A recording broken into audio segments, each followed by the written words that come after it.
अगर आप एक बायोलॉजी स्टूडेंट हैं और नीट के अलावा आपको कोई करियर ऑप्शन नहीं पता है तो ये वीडियो आपके लिए हेल्पफुल होने वाली है। एमएनएस यानी मिलिट्री नर्सिंग सर्विसेज, जिसके थ्रू आप इंडियन आर्मी के अंडर बीएससी नर्सिंग करके आर्मी नर्सिंग ऑफिसर बन सकते हैं। अगर आपने नीट 2025 का एग्जाम दिया है तो आप ये फॉर्म फिल करने के लिए एलिजिबल हैं। इस फॉर्म को केवल वही फीमेल कैंडिडेट्स फिल कर सकती हैं जिनकी एज 16.5 ईयर से 24 ईयर्स हो और क्लास 12th में physics, chemistry, biology, English subject के साथ में मिनिमम 50% मार्क्स हो। Unmarried, divorcee, window, legally separated women इसका फॉर्म फिल कर सकती हैं। अप्लाई करने के लिए आपको इंडियन आर्मी की ऑफिशियल वेबसाइट यानी www.joinindianarmy.com को चेक करना होगा। सिलेक्शन प्रोसेस टोटल 7 स्टेप्स की है।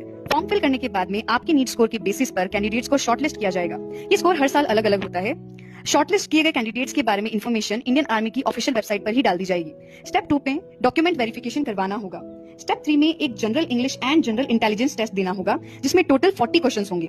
20 क्वेश्चंस जनरल इंग्लिश के और 20 क्वेश्चंस जनरल इंटेलिजेंस के। हर क्वेश्चन 2 मार्क्स का होगा, यानी टोटल पेपर 80 मार्क्स का होगा। हर गलत आंसर के साथ में 1/4 मार्क्स डिडक्ट कर लिया जाएगा। इसके बाद एक साइकोलॉजिकल असेसमेंट टेस्ट देना होगा जिसमें आपके बिहेवियर और साइकोलॉजी से रिलेटेड एमसीक्यू क्वेश्चंस पूछे जाएंगे, जिसमें पास होना कंपलसरी है।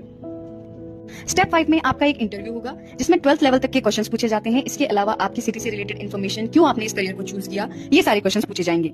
स्टेप 6 में मेडिकल एग्जामिनेशन करवाया जाता है जिसमें आपका फुल बॉडी चेकअप करवाया जाएगा। अच्छा, हाइट की बात करें तो गर्ल्स की मिनिमम हाइट 152 सेंटीमीटर होनी चाहिए। जो लड़कियां हिल्स और ईस्टर्न रीजन से बिलोंग करती हैं उनकी हाइट 147 सेंटीमीटर मिनिमम होनी चाहिए। गर्ल्स की आईसाइट 6/6 होनी चाहिए। स्टेप 7 में फाइनल मेरिट लिस्ट जारी की जाएगी। इसमें आपको कॉलेज अलॉट किया जाएगा। इंडिया में 220 सीट्स के साथ में टोटल 7 आर्मी नर्सिंग कॉलेजेस हैं। आपको 4 साल का कोर्स पूरा करने के बाद में बीएससी नर्सिंग की डिग्री दी जाएगी और इसके बाद आपको बॉन्ड साइन करना होगा। और ये सब होगा 0 कॉलेज फीस के साथ, यानी बीएससी नर्सिंग के लिए आपको 1 रुपया भी नहीं देना होगा। इवन हॉस्टल, ट्रैवल, डाइट, इन सब की जो भी खर्चे होंगे वो इंडियन आर्मी ही देगी। इसके अलावा डिग्री कंप्लीट होने के बाद में आपको लेफ्टिनेंट की पोस्ट दी जाएगी और लेवल 10 पेमेंट दिया जाएगा, यानी 56,000 से 1,77,000। इसके अंदर प्रमोशंस भी दिए जाते हैं। ये सर्विस 10 से 14 साल की है। फॉर्म्स नीट रिजल्ट के 1 वीक के बाद आते हैं, यानी ऑलमोस्ट जून के महीने में। एग्जाम 15 जुलाई से 15 अगस्त के बीच में होता है। इस फॉर्म की फी 200 रुपए होती है। एमएनएस नर्सेस का मेन काम सोल्जर्स और उनकी फैमिलीज को मेडिकल केयर देना, मिलिट्री हॉस्पिटल्स में डॉक्टर्स को सर्जरी में असिस्ट करना, इसके अलावा इमरजेंसी और डिजास्टर की कंडीशन में गवर्नमेंट की हेल्प करना होता है। होप ये वीडियो आप लोग के लिए हेल्पफुल रही होगी। Thank you so much for watching.